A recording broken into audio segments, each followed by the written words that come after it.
지난 시간에 하나님을 몰라서가 아니라 분명한 계시를 통해서 하나님을 알면서도 하나님이 아닌 다른 대상을 조물주 하나님보다 위하고 섬기는 것에 대한 종교적인 타락상을 다룬 바 있습니다.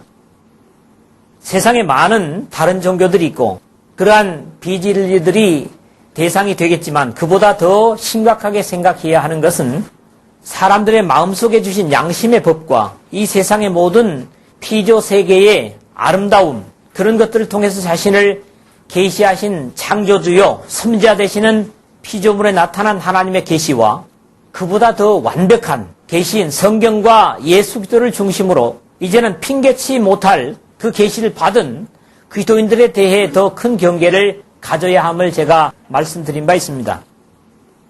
오늘은 결과적으로 하나님을 하나님의 자리에서 밀어내버린 일반 세계의 타락의 심각성을 보게 됩니다.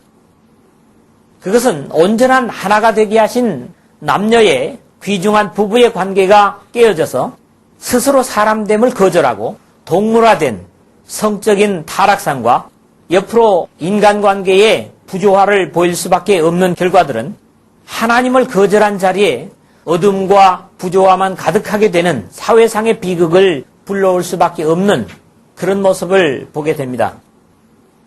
오늘 다루게 되는 이 부분도 대단히 침울하고 또 불유쾌한 부분이지만 역시 우리가 그냥 지나칠 수 없는 부분임도 사실입니다. 오늘도 모든 삐뚤어진 관계나 부조화는 근본을 부정해버리거나 섬겨야 할 대상인 하나님을 거절해버리는 인간 중심에서 출발하게 되는데 또한 저희가 마음에 하나님 두기를 싫어하매 라는 한마디로 판단할 수가 있습니다. 사람은 마음을 무엇이 차지하느냐에 따라서 나타나는 행동 양식이 다를 수밖에 없다. 그렇게 말씀을 드릴 수 있습니다. 주님께서 유대인들에게 이것을 지적을 하셨습니다. 독사의 자식들아, 너희는 악하니 어떻게 선한 말을 할 수 있느냐? 이는 마음에 가득한 것을 입으로 말함이라. 선한 사람은 그 쌓은 선에서 선한 것을 내고 악한 사람은 그 쌓은 악에서 악한 것을 내느니라 하는 마태복음 12장 34절에서 35절에 지적하시는 내용에서도 나타나고 있습니다. 마음 중심에 하나님을 모시고 있다면 나타나는 결과도 당연히 아름다울 것이라는 것입니다. 그러므로 이 지적을 받고 있는 유대인들은 예수께서 보실 때는 자신들이 뭐라고 해도 하나님을 그 마음의 중심에 모시고 있지 않은 것을 지적하고 계시는 것이죠. 그 상실한 마음대로, 즉 섬김의 대상의 자리를 비워두면 거기는 온갖 것들이 들락거리는 것이 인간의 마음입니다. 한 가지 예를 본다고 하면 누가복음 11장 24절에서 26절에 보면 어떤 귀신이 사람의 마음에서 나갔습니다. 그리고 돌아와서 보니까 그 집이 소재되고 깨끗이 되었다. 그런 까닭에 그 귀신이 자기보다 더 악한 귀신 7을 데리고 왔다. 그랬으니 그 사람의 나중 형편이 처음보다 더 악하게 됐다. 그런 얘기입니다. 우리는 인간 이성적으로 우리 마음을 깨끗하게 비운다고 할지라도 거기는 언제나 악한 세력이 그 자리를 차지할 수 있다고 하는 그런 경계를 보게 되는 것입니다. 마치 키가 없는 배처럼 표류하고 마는데 그것이 창조주요 구세주이신 하나님을 잃어버린 가련한 인간 군상입니다. 근본이 비뚤어지면 그 다음 단계는 한 가지도 바로 되는 것이 없는 너무나 단순한 진리를 우리가 이 비극적인 상황과 함께 생각할 수가 있습니다. 이래서 하나님을 우리의 마음의 중심, 즉 첫 번째 자리에 모시는 것은 나 자신뿐만 아니라 주변의 사람들과 우리들의 삶의 반경이 되는 자연에까지도 대단히 중요함을 배우게 된다고 하는 것입니다.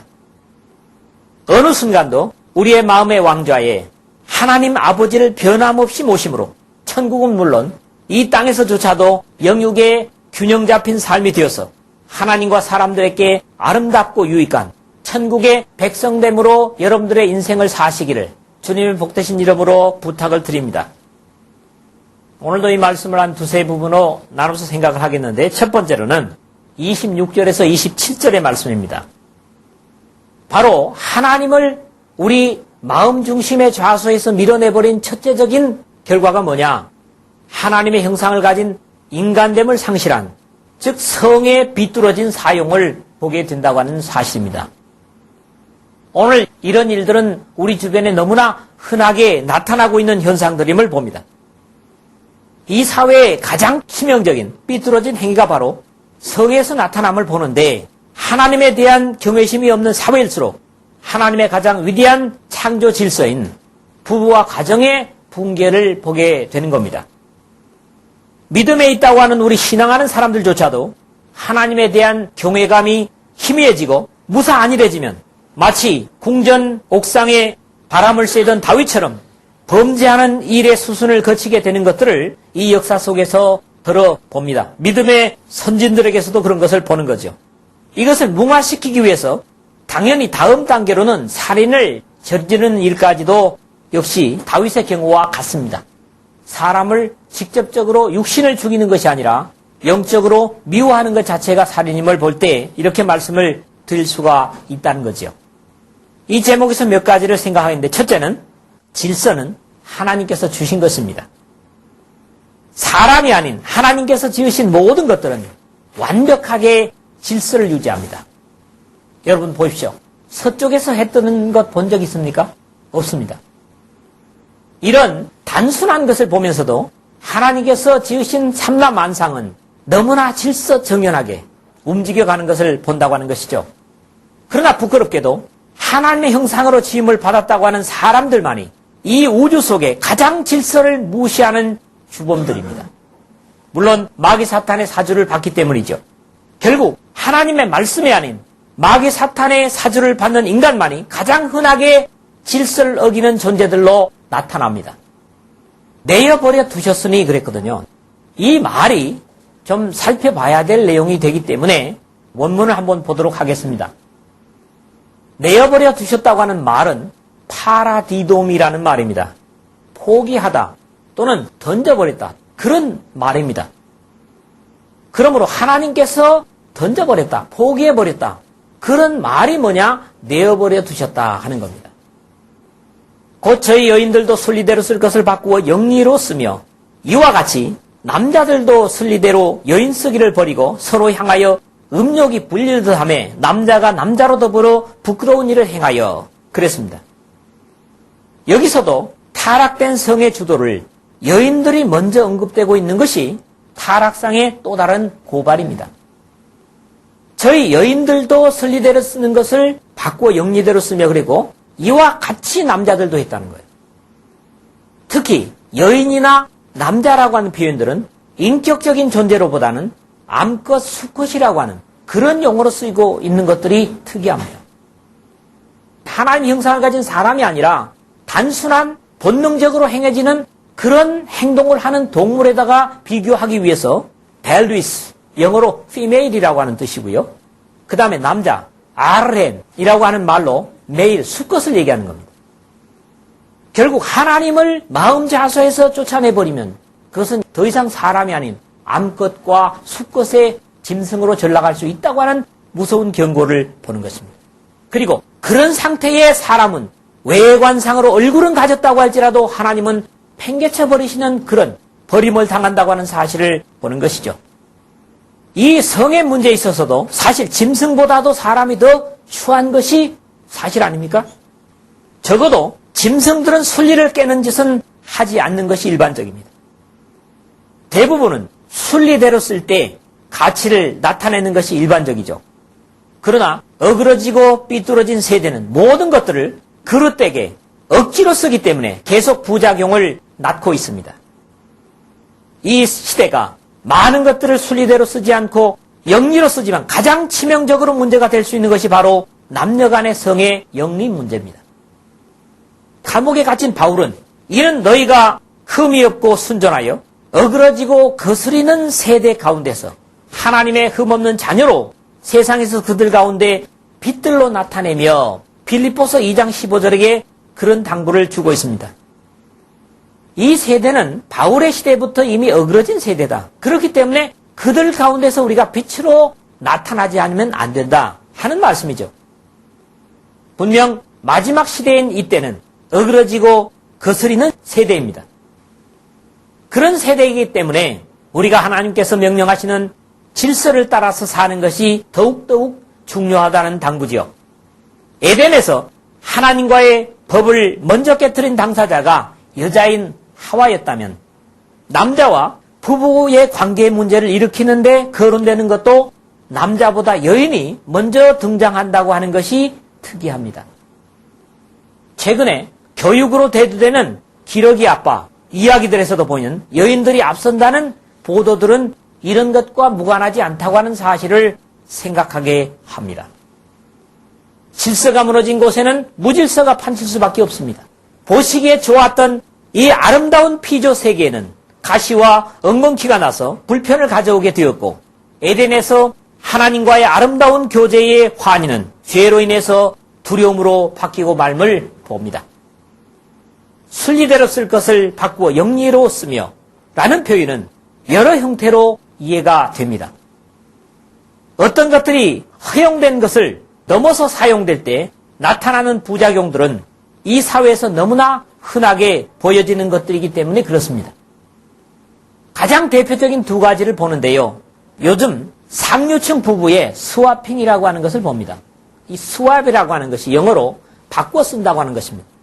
그런데 대개 지식이 없는 사람들이나 생활 수준이 낮은 사람은 적어도 이런 부분에서 덜합니다. 가장 인텔리들이라고 하는, 이성적이라고 하는, 지식인들이라고 하는 사람들이 이 스와핑의 어떤 그룹을 만들고 그리고 그 폐해를 인터넷에서도 많이 봅니다. 죄를 짓는 사람들은 당사자들 간에 자기들이 먼저 상당한 피해를 당할 수밖에 없는 그런 문제들로 깨어지는 가정들을 우리는 보고 있습니다. 두 번째는 동성연애의 폐해들이죠. 가장 인간에게 치명적인 질병을 가져오는 그런 것들이 다 뭡니까? 순리를 영리로 쓰는 인간에 대한 하나님의 무서운 현재적인 심판임을 본다고 하는 것입니다. 그 다음에 무질서는 반드시 행한 자들에게 부정적인 보응을 한다고 하는 것입니다. 그릇 때문에 상당한 보응을 그 자신에 받았느니라. 다른 사람이 아니라 먼저는 그 자신에 받았다고 그렇게 27절 하반절에 말씀하죠. 질서는 아름다운 것, 편한 것이라는 슬로건을 들어듣습니다. 그렇습니다. 질서는 조화입니다. 그리고 아름다운 것이죠. 어느 사거리에 교통신호만 꺼져버려도 아수라장이 되는 것을 보면 확실히 질서는 편하고 아름다운 것임을 확인할 수 있습니다. 초록과 노란색과 붉은 세 가지의 불빛이 사거리의 차들의 교행을 지도하는 것처럼 우리 마음에도 하나님의 신호등을 주셨습니다. 하나님의 아들이 붉은 피를 흘리심으로 죄를 향해서 가던 모든 사람들을 중지시켰습니다. 스톱시켰습니다. 그 은혜와 사랑의 신호를 따라 순종하는 자들은 영원한 천국의 아름다움과 편함을 영원히 누리게 될 것입니다. 그러나 그릇됨의 보응은 누구보다도 먼저 그릇 행한 당사자에게 그릇된 보응을 끼치게 되어 있고 그 그릇됨은 거기서 멈추지 않는 것이 그릇됨의 특징입니다. 여자의 그릇됨은 자신에게 그리고 남자에게 뿐만 아니라 창조주 하나님께도 아픔과 슬픔을 드리게 되었고 마찬가지로 남자가 남자로 더불어 행하는 그릇된 성행위는 가장 치명적인 해악을 자신과 상대에게 가져오는 것을 에이즈라는 불치의 병이 증명하고 있습니다. 소돔과 고모라처럼 하나님께서 유황불로 멸망시킬 수밖에 없었던 죄의 절정은 역시 그들이 남색하는 것이 너무나 흔해지는 멸망 직전의 모습은 이 역사 속에 영원한 경계가 되기 위해서 소돔이라고 하는 아름답지 못한 새 단어를 만들게 된 것인데도 이런 수순이 진행됨을 알고도 타락한 이 시대는 여전히 같은 죄악을 반복하고 있음을 볼 때 인간의 어리석음과 죄의 굴레의 무서움을 몸서리치게 됩니다.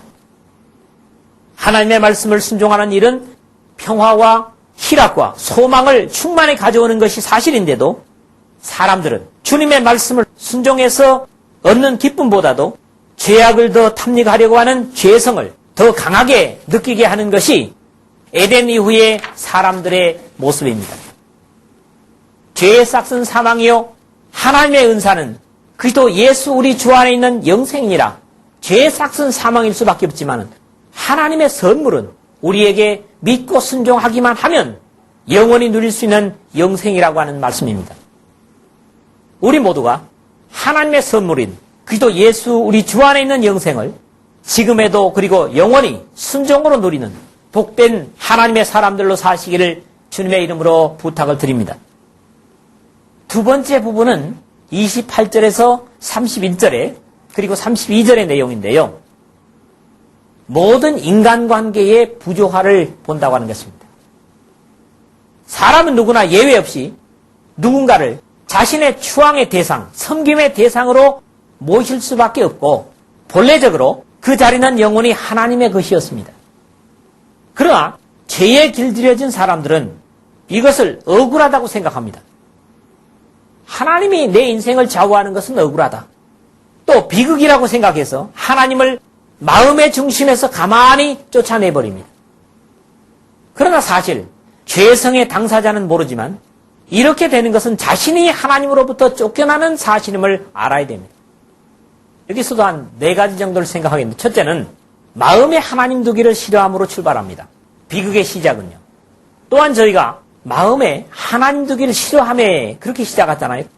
태초에 뱀의 관계로 선악을 알게 하는 나무 열매를 따먹은 것은 사실 생명의 하나님을 거절해버린 배은망덕이었습니다. 그렇기 때문에 하나님의 약속의 말씀이 아담과 하와에게서 밀려난 것이 아니라 하나님의 약속을 의심하고 거역했을 때 아담과 하와는 아직 에덴에서 육체적으로는 나가지 않았지만 이미 하나님께서 내보내시기 전에 쫓겨난 것이 됩니다. 우리 마음 중심의 자리에 가장 적절한 주인은 사실 우리의 창조주요 구세주이신 하나님이십니다. 그럼에도 사람들은 그것이 적절치 않다고 그 자리에 자신을 모시거나 마귀 사탄을 세웁니다. 이렇게 적절치 못한 대상이 왕좌에 있게 되는 순간부터 우리의 삶은 영육의 부조화를 이루기 시작하는 것입니다. 그러므로 어떤 사람이든지 마음에 하나님 두기를 싫어하면은 행복과의 이별의 시작입니다. 모든 사람은 다른 주인인 하나님을 마음에 모시지 못하는 것 자체로서 두려움의 지배를 받게 되고 모든 영육의 부조화가 일어나게 되는 것입니다. 이런 이유에서 상실된 마음의 자리에 하나님을 다시 모실 수 있게 하기 위해서 예수 그리스도께서 십자가에 피를 흘리신 것입니다. 그래야만이 인생이 바로 회복될 수밖에 없기 때문에 하나님은 그 방법을 택하셨다는 것이죠. 두 번째로는 그 상실한 마음대로 내어버려 두신 결과입니다.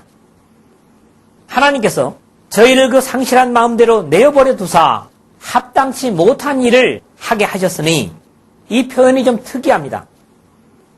상실한이라고 하는 말이 무슨 말인가? 아도키모스 그런 말입니다. 히랍어로. 도키마조 또는 도키모스라고 하는 건 뭡니까? 재련한다는 말입니다. 용광로에다가 어떤 광물을 재련하는 것을 갖다가 도끼마조 동사로 그러고요. 명사로 도끼모스 뭐 이렇게 표현을 합니다. 그런데 여기에 앞에 알파가 붙어가지고 재련되지 않은 이런 의미의 말이 여기에 상실한 말로 우리말로 번역이 된 겁니다. 그래서 훈련되지 않은 거절된 가치 없는 하나님께 버림받은 그런 등등의 의미들의 말이 됩니다.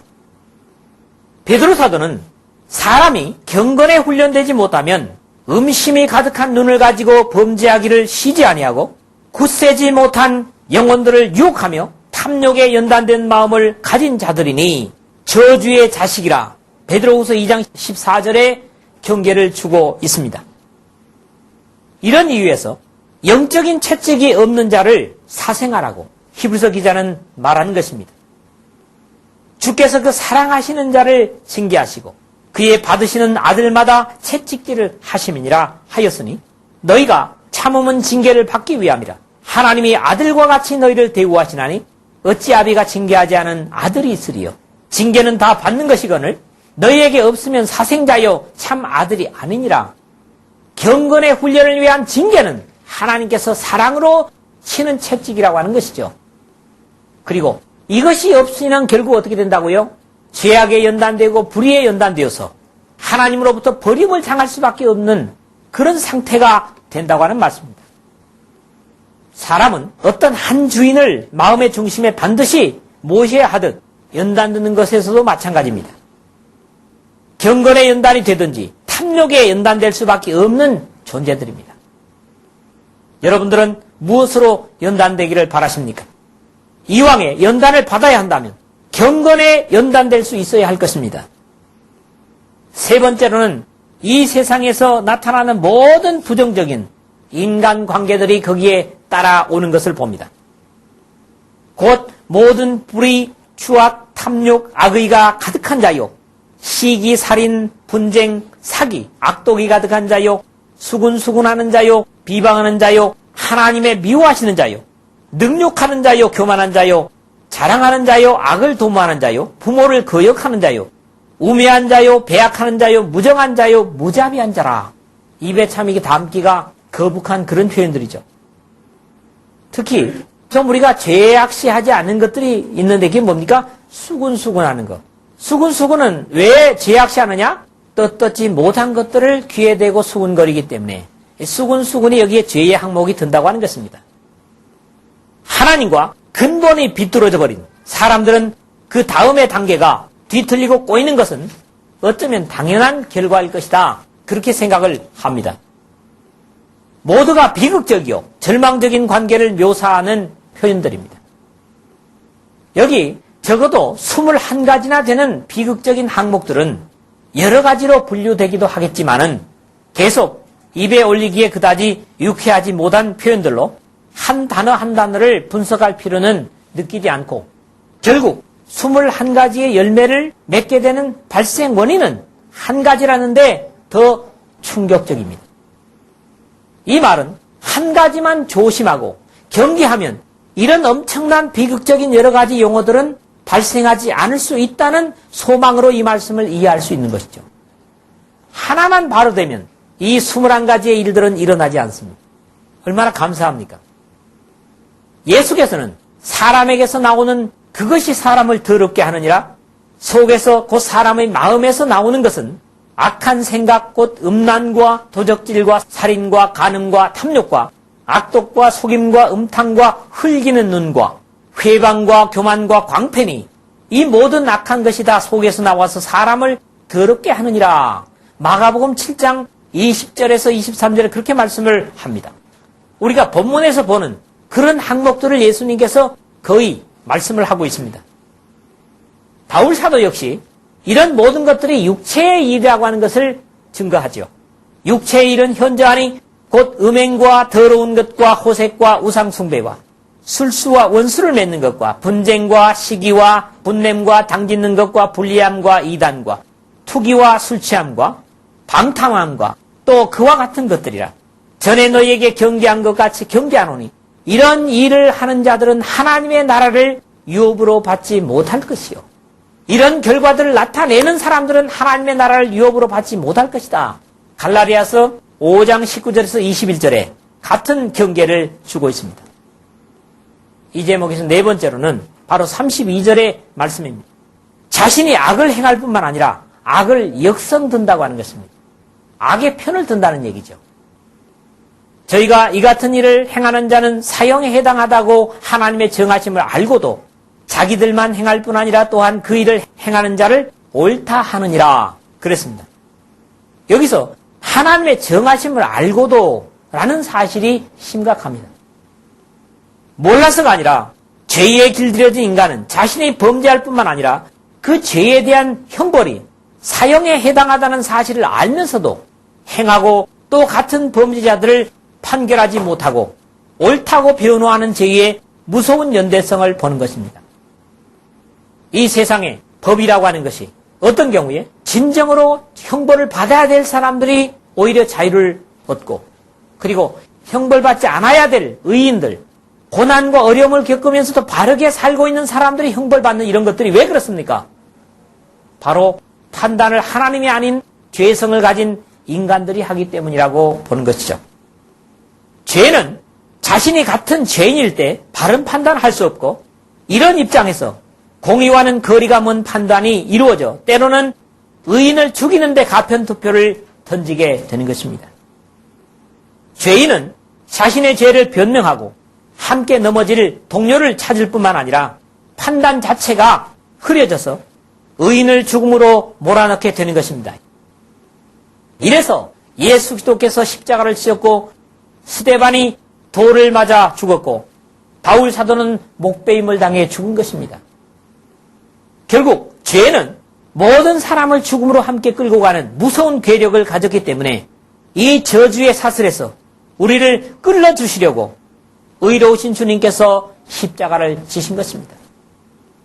죄의 사슬에 묶여있는 사람은 어떤 사람도 스스로 그 죄의 사슬에서 자유할 방법이 없습니다. 오직 하나님의 아들 예수 그리스도의 피의 능력, 십자가만이 그 죄의 사슬에서 우리를 자유케 할 수 있다고 하는 사실을 생각할 때 감사가 되는 것입니다.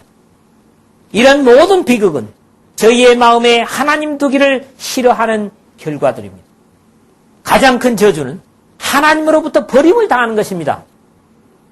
여러분, 하나님께서 저희를 마음의 정욕대로 더러움에 내어버려 두사 24절에 그랬고요.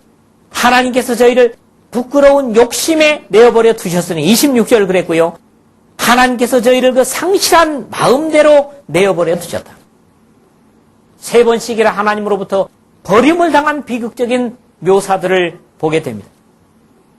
이 모든 원인은 또한 저희가 마음에 하나님 두기를 싫어함에입니다.